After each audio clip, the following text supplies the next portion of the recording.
اور ہماری بہنیں نے فراغت حاصل کی ہے، تو میں یہ بتانے لگا تھا کہ اس کے قریب یا اوپر نیچے ہمارے شہداء ہیں، تو ان کو بتانے کے لیے جو ظالم ہیں کہ یہ جو جذبے ہیں یہ ان باتوں سے ختم نہیں ہوتے، نئی پوکھ آ رہی ہے میدان میں، تم تیاری پکڑو۔ اور ایک نظم جو علامہ اقبال نے لکھی ہے، آپ نے علم پڑھا، اپنے اساتذہ سے علم پڑھا، انشاءاللہ آگے بھی کتابیں بھی کھنگالیں گے، سارا کچھ کھنگالیں گے، لیکن میں آپ کو وہ بات بتانے لگا ہوں جو بات امیر المجاہدین نے ہمیں بتائی ہے۔ امیر المجاہدین اکثر اس نظم کو سنایا کرتے تھے کہ فقر کے ہیں معجزات تاج و سریر و سپاہ، فقر ہے میروں کا میر، فقر ہے شاہوں کا شاہ۔ علم کا مقصود، یہ جو آپ نے سب کچھ پڑھا، علم کا مقصود ہے پاکی عقل و خرد، کہ جس سے خرد، سوچ، عقل پاک ہو جائے۔ فقر کا مقصود ہے عفت قلب و نگاہ۔ جب یہ دونوں چیزیں برابر موجود ہوں گی نا، دونوں چیزیں برابر، تو پھر اقبال کہتا ہے گنج ہائے ہر دو عالم را کلید۔ اقبال کہتا ہے صرف اس جہان کی نہیں، سارے جہانوں کے خزانوں کی چابیاں، کامیابیوں کی چابیاں میں تجھے بتا دیتا ہوں۔ اقبال کیا ہے؟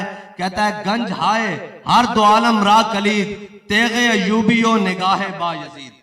اقبال کہتا ہے تیرے پاس صلاح الدین ایوبی والی تلوار ہونے چاہیے اور با یزید بستامی والی نگاہ ہونی چاہیے، پھر فلسطین تو ایسے فتح کر لے گا، ایسے ایسے چٹکیوں میں۔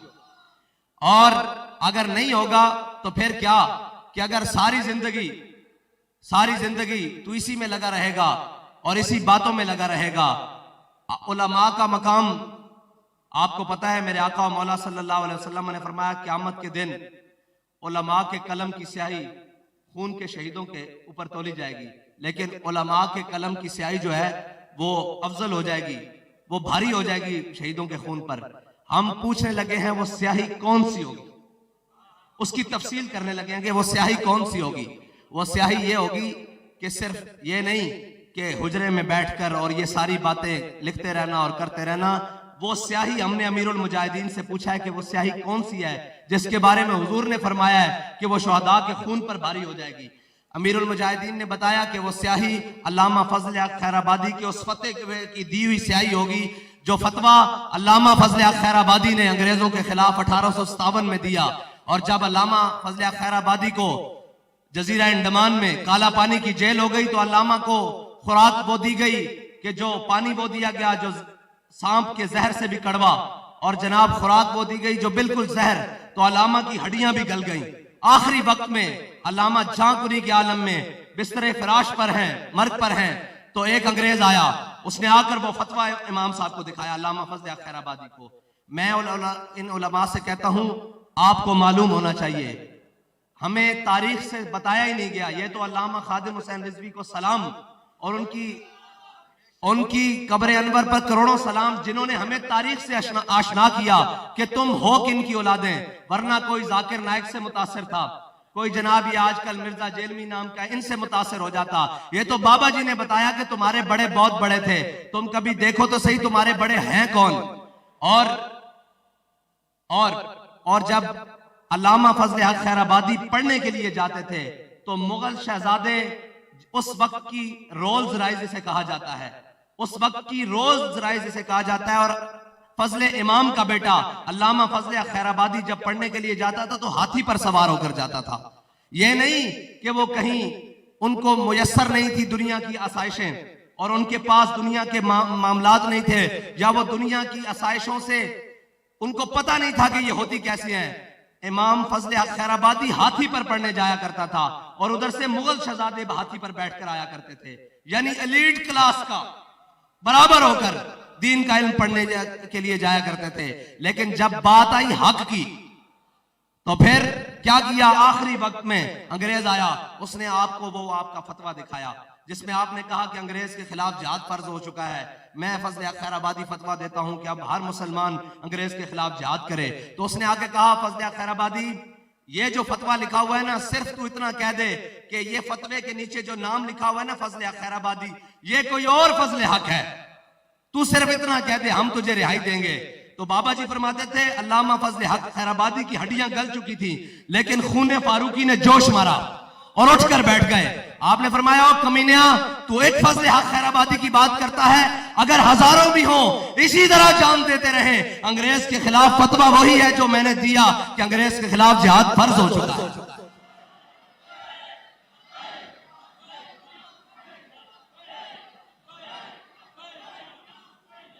وہ بابا جی فرماتے تھے کہ آپ کو پتا ہے اسپین سے اسلام کو دیس نکالا کیوں دیا گیا.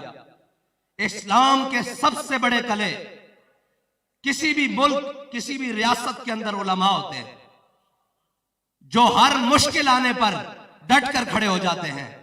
وہ ہر مشکل آنے پر اپنے فتوے اور اپنے قول بدلتے نہیں ہیں, بلکہ اوپر اورنگزیب عالمگیر ہو, اوپر بہادر شاہ ظفر ہو, اوپر پرویز مشرف ہو, اوپر نواز شریف ہو, اوپر عمران خان ہو, کوئی بھی ہو, انہیں اس سے غرض نہیں ہوتی. انہیں غرض اس سے ہوتی ہے کہ اسلام کا جھنڈا سر بلند رہے, اسلام کی بات اسی طرح رہے, قائم رہے, اور اسلام کا جو فطرت ہے اور جو اصول ہے اسی طرح قائم رہے.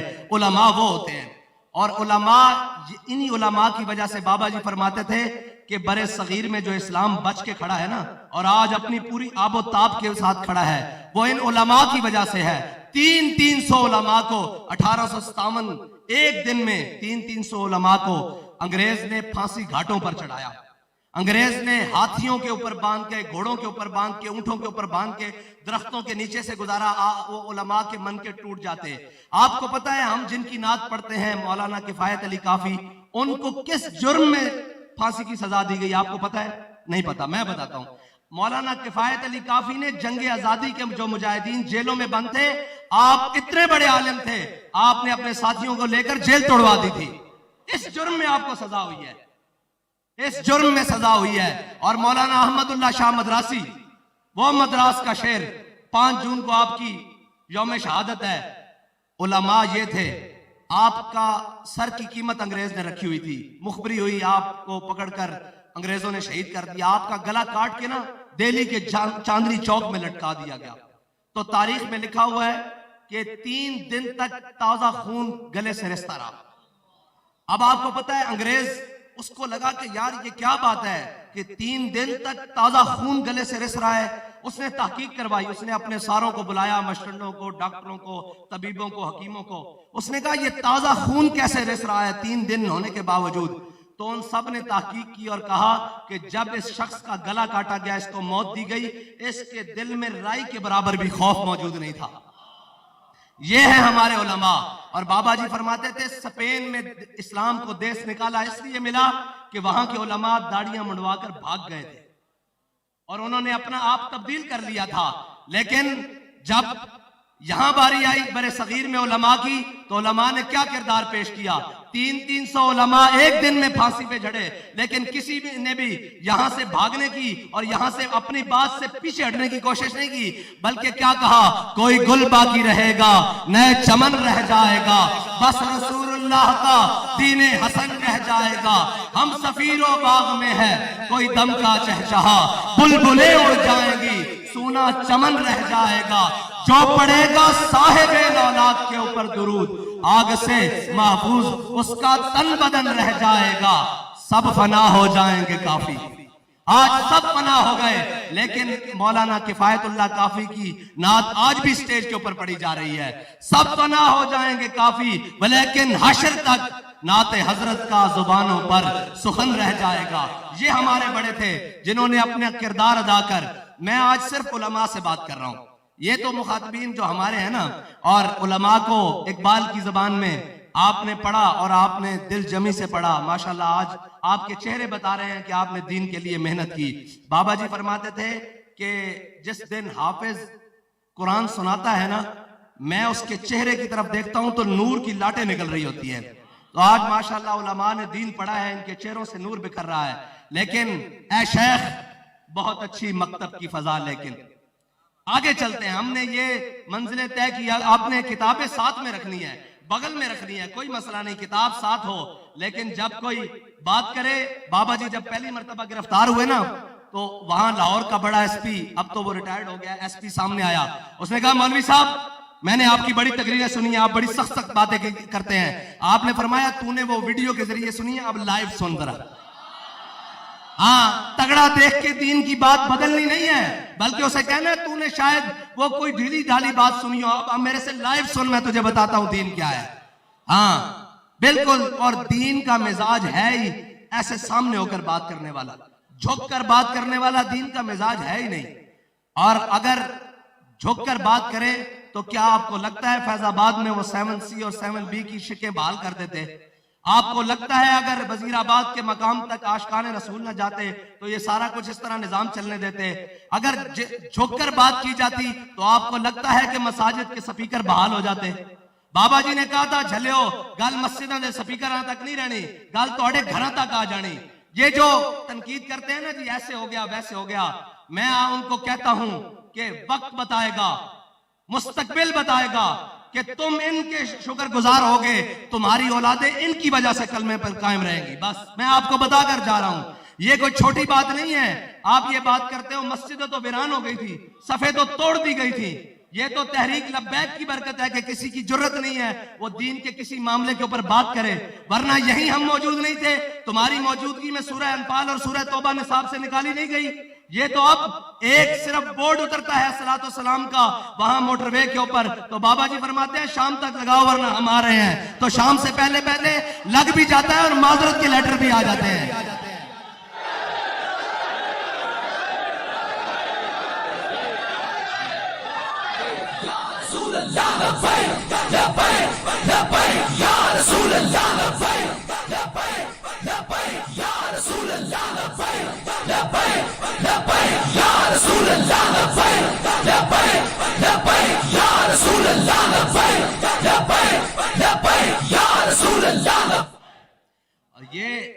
یہ کردار جب علماء کا رہے گا تو پھر انشاءاللہ حضور کے دین کو تخت پر لانے سے کوئی نہیں روک سکتا.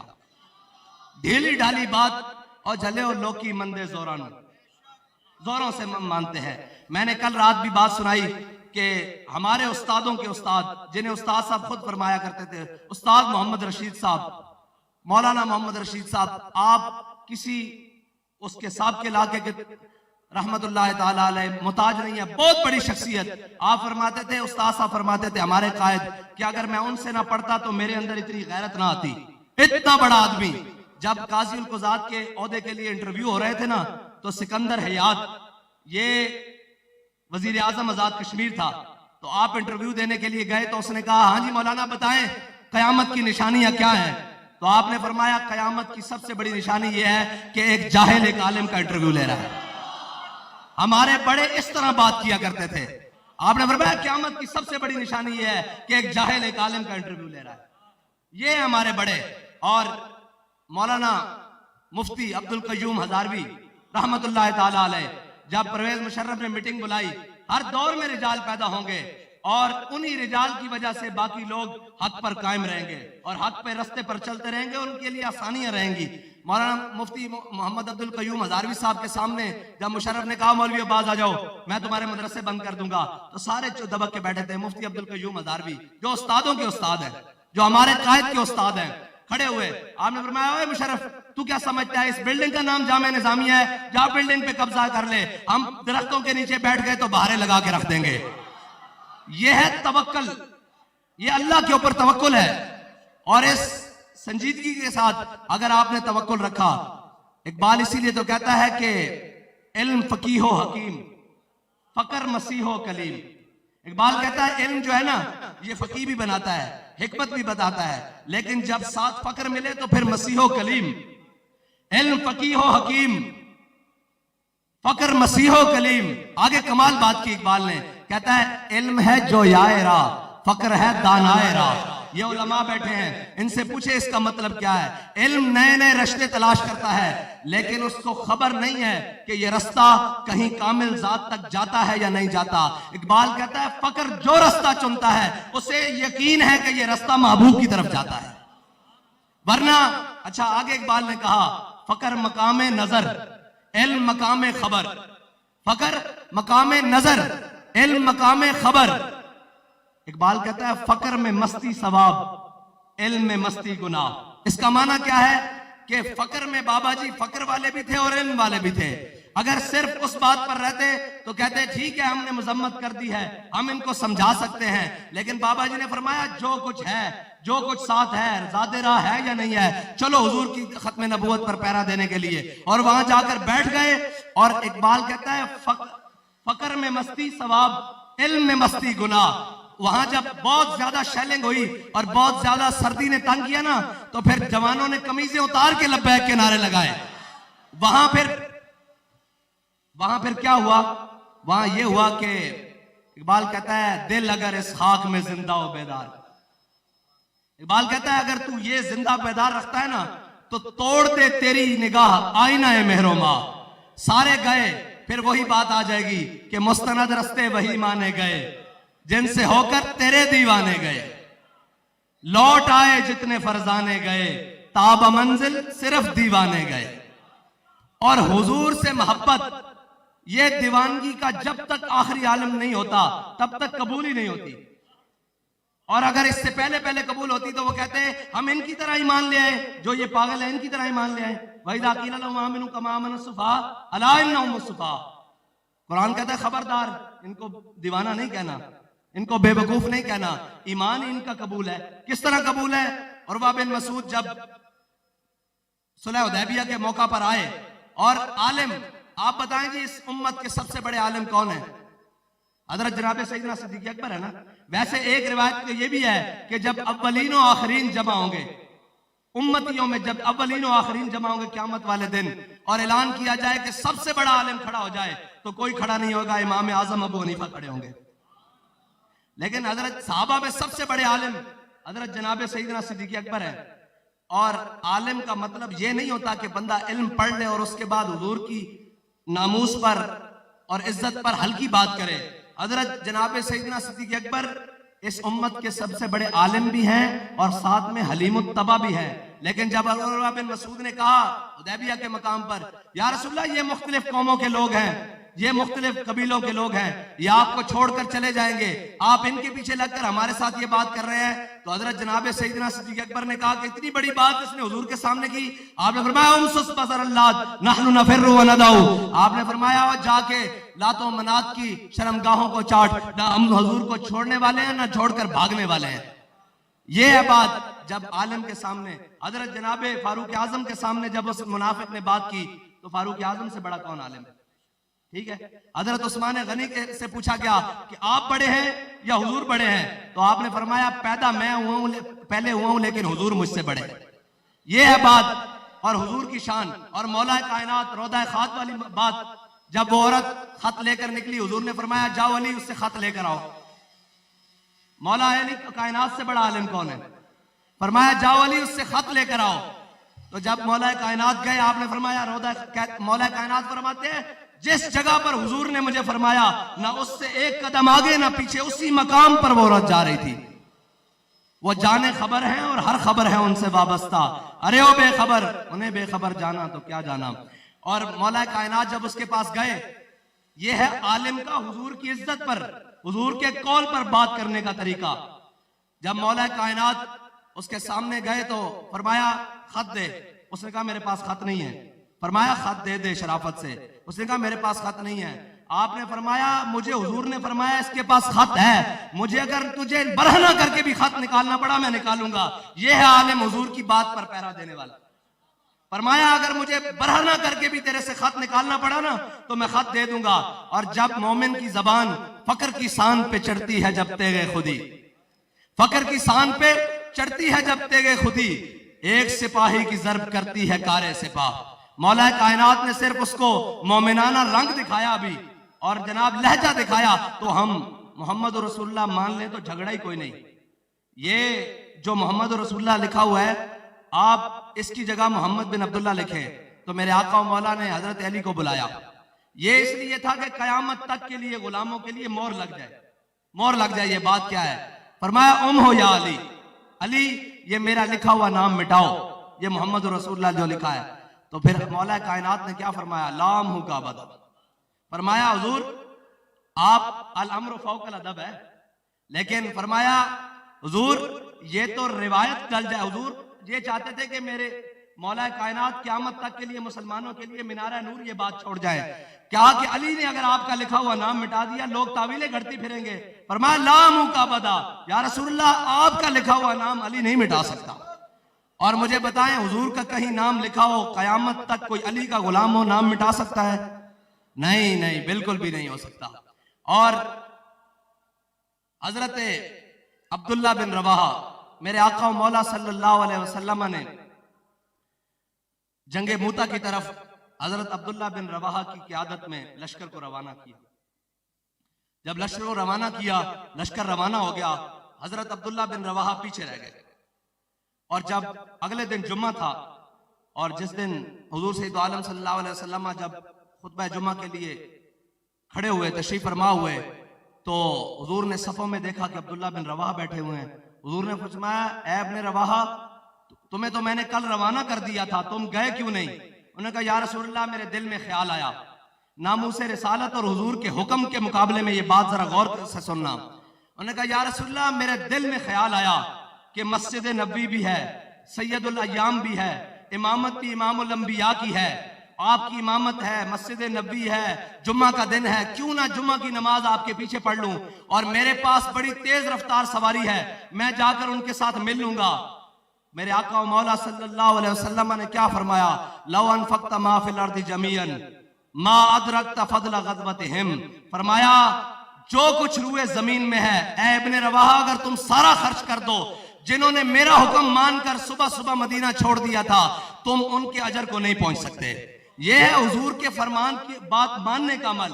اور جو اپنی تعویل سے اور اپنی باتوں سے حضور کے فرمان کی تعویل کرے اس کے لیے یہ ہے. اگرچہ جمعہ بھی ہو اور جمعہ پڑھنا بھی تھا، اور جمعہ اب مسافر کے لیے تو نہیں تھا، لیکن آپ نے جمعہ پڑھنے کے لیے اور حضور کی امامت کے پیچھے، لیکن حضور کے فرمان کی نافرمانی ہوئی. اور یہ چاہتے ہوئے نہیں کہ میں نے نہیں ماننا، بلکہ کہا کہ فضیلت حاصل کر لوں. فضیلت اسی میں ہے جو میرے آقا و مولا نے فرمایا کہ من سب نبی جن.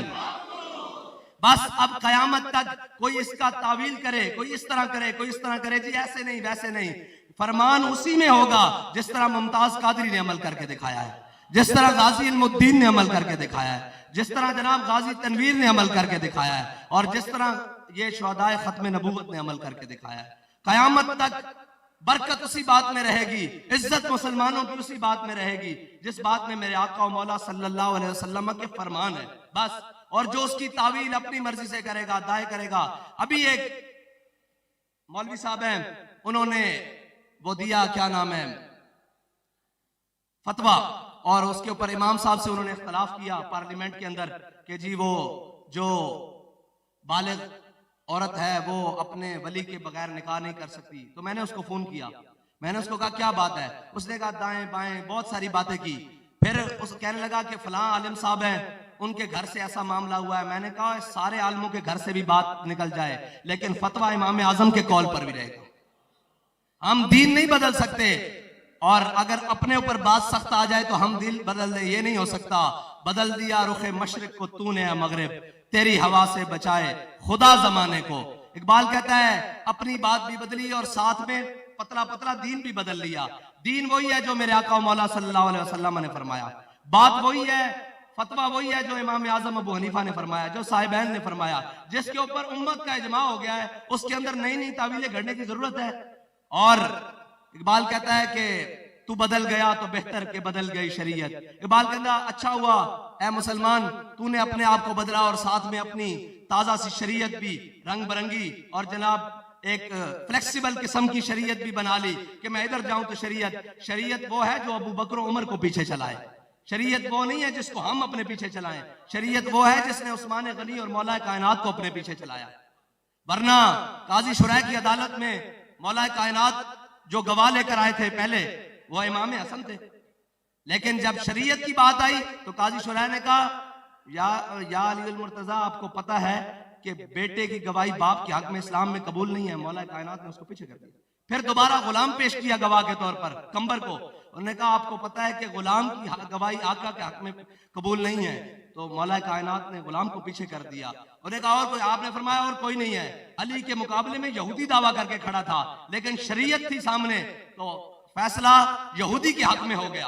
اور جب زرہ کا فیصلہ یہودی کے حق میں ہوا تو یہودی نے زرہ پڑھتے ساتھ کہا لا الہ الا اللہ محمد رسول اللہ. اس سے کسی نے پوچھا تو نے کلمہ کیوں پڑھا ہے؟ اس نے کہا خود علی المرتضیٰ ہو، حسنین کا والد ہو، سیدہ کا گھر والا ہو، ٹھیک ہے جی، اور حضور سید عالم صلی اللہ علیہ وسلم نے اس کو اپنا بھائی کہا ہو، وہ میرے مقابلے میں کھڑا ہو اور میں اس اسلام کو قبول کیوں نہ کروں جو اسلام فیصلہ میرے حق میں کر دے.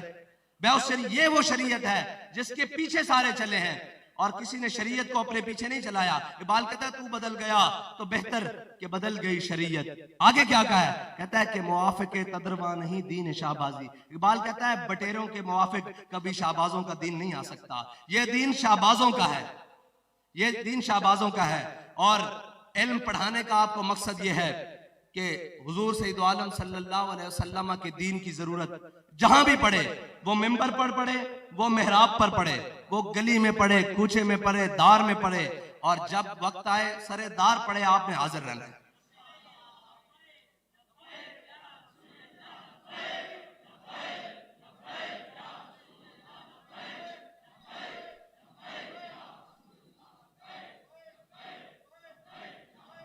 اقبال کہتا ہے یہ حکمت ملکوتی، یہ علم لاہوتی.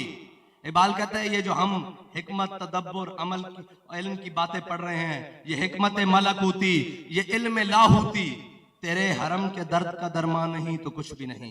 اقبال کہتا ہے یہ جو کچھ پڑھ رہا ہے اور جو کچھ کر رہا ہے، اگر اس کے نتیجے میں فلسطین فتح نہیں ہوتا تو پھر تو کچھ نہیں کر رہا، اور اس کے نتیجے میں دوبارہ بابری مسجد تعمیر نہیں ہوتی تو تو کچھ نہیں کر رہا. یہ حکمت ملکوتی، یہ علم لاہوتی، تیرے حرم کے درد کا درما نہیں تو کچھ بھی نہیں. یہ نیم شبی، یہ مراقبے، یہ سرور. کہتا ہے یہ راتوں کو جاگنا، سجدے کرنا، تہجدیں پڑھنا، یہ نیم شبی، یہ مراقبے، یہ سرور، تیری خودی کے نگہبان نہیں تو کچھ بھی نہیں. اور آخر میں اقبال نے بات ہی ختم کر دی. کہتا ہے خرد نے کہہ بھی دیا لا الہ تو کیا حاصل. کہتا ہے اگر ہم نے عقلاً سامنے جناب کہہ بھی دیا، نماز کے لیے کھڑے بھی ہو گئے، اور جناب دل پیچھے کاروبار کی طرف رہا، دل پیچھے جناب یہ رہا کہ مسجد کے صدر صاحب راضی ہوں گے کہ نہیں ہوں گے، ممبر پر بیٹھ کے دین بیان کرتے ہوئے سوچا کہیں نکل تو نہیں جائیں گے. بھائی مسئلہ یہ ہے مقام شوق تیرے قدسیوں کے بس کا نہیں، یہ کام انہی کے ہے جن کے حوصلے ہیں زیاد. اور اقبال تو کمال ہے نا، کیونکہ عرب و عجم پڑھ کر آیا ہے اور اس نے نتیجہ نکالا ہے ہر بات کا. وہ کہتا ہے جب عشق سکھاتا ہے آداب خود آگاہی، کھلتے ہیں غلاموں پہ اسرار شہنشاہی. مجھے آپ بتائیں، یہ ابھی سب نے دیکھا ہوگا وہ ارتغل ڈرامہ، وہ ایک جھکی باز ہے. آپ کے ہاں ان کو کیا کہتے ہیں؟ آپ کے ہاں یہاں کہتے ہیں، ہم ان کو جھکی باز کہتے ہیں، جھکی والے کہتے ہیں، جھکی باز ہے. لیکن انہوں نے 3 براعظموں پہ حکومت کی ہے. اقبال ان کی طرف اشارہ کر رہا ہے کہ جب عشق سکھاتا ہے آداب خود آگاہی، کھلتے ہیں غلاموں پہ اسرار شہنشاہی. آپ کو ایک تاریخی بات سناتا ہوں کہ ہمارے بڑے کتنے بڑے تھے. جب سلطان عبدالحمید ثانی کا وقت تھا نا، بالکل سلطنت عثمانیہ سے ڈول رہی تھی، تو سفیر آئے کچھ دوسرے ممالک کے. تو سفیروں کو آ کے ان کے ہاں رواج تھا کہ سفیر آتے تھے تو ترکی کا جو خلافت عثمانیہ کا جھنڈا تھا اسے چومتے تھے. تو ایک سفیر کہنے لگا یہ کیا طریقہ ہے ملاقات کا، یہ کیا طریقہ ہے ملاقات کا کہ جناب ہم جھنڈے کو چومیں اور ہم جھنڈے کو چوم کر اس سے ملیں. تو اس سفیر جو دوسرا تھا نا، اس نے کہا ابھی تو مسلمان نے انہیں بڑا ڈھیلا ہاتھ رکھ دیا ہے. جب عثمان غازی ہوتا تھا نا تو کوئی سفیر ملنے کے لیے آتا تھا، وہ اپنا بوٹ آگے کرتا تھا ایسے کر کے، اور جب تک کوئی اسے چوم نہیں لیتا تھا وہ اس سے بات نہیں کرتا تھا. یہ ہے مسلمانوں کی نشاط ثانیہ، یہ ہے وہ بات کہ عثمان غازی ایسے بوٹ آگے کرتا تھا، مسلمانوں کا خلیفہ، اور آنے والا سفیر اس بوٹ کو چومتا تھا اور پھر اس سے بات کرتا تھا. یہ تھا ہمارا بڑا. لیکن کوئی بات نہیں. اقبال کہتا ہے مست رکھو انہیں ذکر و فکر و صبح گاہی میں، اور پختہ تر کر دو ان کو مزاج خانقاہی میں. اور آپ نے علم پڑھا ہے، انشاءاللہ یہ علم بڑے فضیلتوں والا ہے. اقبال نے کہا نا، کہتا ہے کہ جب عشق سکھاتا ہے آداب خدا گاہی، کھلتے ہیں غلاموں پہ اسرار شہنشاہی. عطار ہو، رومی ہو، رازی ہو، غزالی ہو، کچھ ہاتھ آتا نہیں بے آہ سحرگاہی. وہ بے آہ سحرگاہی یہی ہے جو بابا جی فیض آباد میں لگے رہے، اور جو بابا جی جناب آپ کو پیغام دے کر گئے کہ انہیں جانا، انہیں جانا، انہیں جانا، انہیں جانا. اور یہ انشاءاللہ اسلام اپنی پوری آب و تاب کے ساتھ انشاءاللہ چمکتا رہے گا قیامت تک۔ یہ تو حصہ ہے میرے اور آپ کے ہاتھ میں، جتنا آ جائے اور جتنا ہم ڈال لیں، ورنہ اسلام محتاج نہیں ہے، اسلام کسی کا محتاج نہیں ہے۔ اگر اسلام محتاج ہوتا پہلے تو ابو لہب کو کلمہ پڑھاتا، ابو جہل کو کلمہ پڑھاتا، نہیں۔ اسلام کا مزاج کیا ہے؟ بلال از حبش، صہیب از روم، سلمان از فارس، ابو لہب از مکہ ہی شیب العجابیس۔ بلال کو حبشے سے بلاتا ہے، سلمان کو فارس سے بلاتا ہے، اور جناب صہیب کو روم سے بلا کر کلمہ پڑھا دیتا ہے۔ اور ابو لہب کے بارے میں کیا کہتا ہے؟ تبت یدا ابی لہب وتب۔ اگر سکے تو وہ تھے، لیکن حضور کے دامن سے دور ہوئے تو رب نے فرمایا ضرورت ہی نہیں ہے۔ بخدا خدا کا یہی ہے در، نہیں اور کوئی مفر مکر، جو وہاں سے ہو یہیں آ کے ہو، جو یہاں نہیں۔ بس اتنی سی بات ہے، حضور کے دامن سے وابستہ ہونے کی دیر ہے۔ اور بات بڑی کھلی سی ہے، جب تک یہ امت اپنے سارے تعلق چھوڑ کر حضور سے تعلق اپنا بالکل پختہ نہیں کرتی، اس وقت تک اس امت کی نشاط ثانیہ نہیں ہو سکتی، اس وقت تک اس امت کو عروج نہیں مل سکتا۔ پوچھتے ہیں قلندر لاہوری سے کہ تیرا اس بارے میں کیا خیال ہے؟ کہتا ہے زان کے ملت را حیات از عشق اوست، اور برکو ساز کائنات از عشق اوست۔ کہتا ہے اگر امت مسلمہ آج بھی اپنی عزت، اپنی وقار، اپنی غیرت دوبارہ بحال کرنا چاہتی ہے تو وہ ساروں سے دامن چھڑا کر اپنے حبیب کا دامن پکڑ لے۔ اور پھر ہوگا کیا کہ میرے ہاتھ میں تھا جب تک میرے مصطفیٰ کا دامن، میرے پاؤں چومتی تھی یہی گردش زمانہ۔ وہی زمانہ تھا، یہی مٹی تھی، یہی سورج، یہی چاند تھے۔ صحابہ دیکھا نہیں کیسر و کسرا پلٹا کے رکھ دیے، 60,000 کے مقابلے میں 60 لے کر چلے گئے۔ اور پوچھا گیا کیوں گئے؟ انہوں نے کہا قرآن میں جو ہے کہ تمہارا 1 10 کے مقابلے میں ہوگا، میں دیکھنے کے لیے آیا تھا وہ ہمارے بارے میں ہے یا کسی اور کے بارے میں ہے۔ اور پھر ساری قوتیں اکٹھی ہوں تو بابا جی چند ہزار کو لے کر وہاں بیٹھے اور فتح کا جھنڈا لے کر آئے، تو بابا جی بھی یہ بتانے گئے تھے کہ اسلام آج بھی اپنی فطرت وہی رکھتا ہے، اسلام کے آج بھی اصول وہی ہیں۔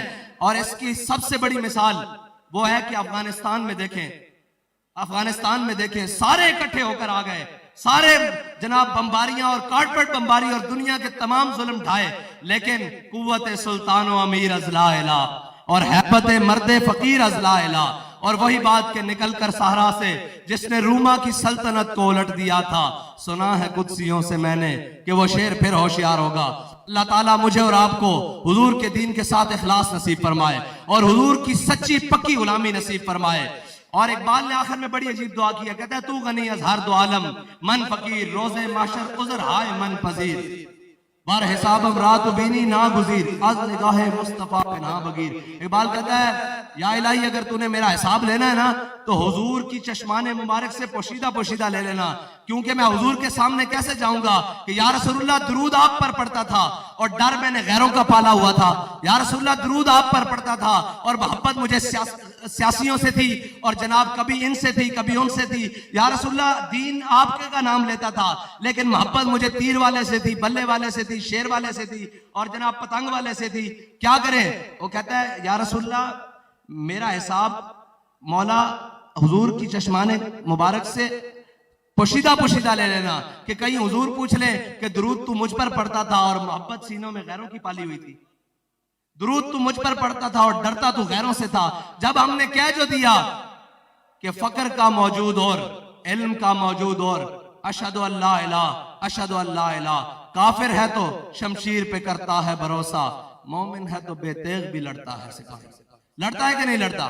دیکھا کہ نہیں وزیر آباد تک اسلام کے اصول آج تک ہے، بدر سے لے کر آج تک جو بھی اسلام کے اصولوں کے مطابق آئے گا اسلام اس کو عزت دے دے گا۔ اور جو یہ تو حضرت فاروق اعظم نے فلسطین کی طرف بیت المقدس کی طرف جاتے ہوئے کہا تھا نا انا کنا اذل قوم اعزنا اللہ بالاسلام، فرمایا ہم وہی قوم تھے جن سے 10 اونٹ مکے کی پہاڑیوں میں قابو نہیں آتے تھے، آج 36 لاکھ مربع میل پر اللہ نے ہمیں حکومت دی ہے تو وہ اسلام کی برکت سے ہے۔ تو جب بھی کوئی بات کہیں بھی کوئی تگڑی بات ہو سکتی ہے، کوئی ظالم کی آنکھوں میں آنکھیں ڈالی جا سکتی ہیں، جب عالم کفر کو للکارا جا سکتا ہے تو وہ اسلام کی پاور کے ساتھ ہے۔ اور بابا جی فرما کر گئے ہیں اسلام اپنی پاور رکھتا ہے، افغانستان میں امریکہ بھاگے گا اسلام اپنی پاور رکھتا ہے،